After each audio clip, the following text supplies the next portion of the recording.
इसके जो प्राइसेस है उसके बारे में हम जल्द ही जानेंगे वीडियो के एंड में।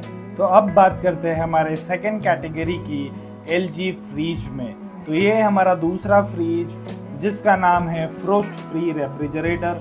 अगर इसके बारे में हम देखते हैं तो इसमें आपको मल्टी एयर फ्लो सिस्टम मिलता है, जिसके वजह से पूरे फ्रिज में आपका जो है आइडियल टेम्परेचर लेवल रहता है, जिसके वजह से आपके जो फ्रूट्स है, वेजिटेबल्स है, वो फ्रेश रहते हैं लॉन्गर ड्यूरेशन के लिए।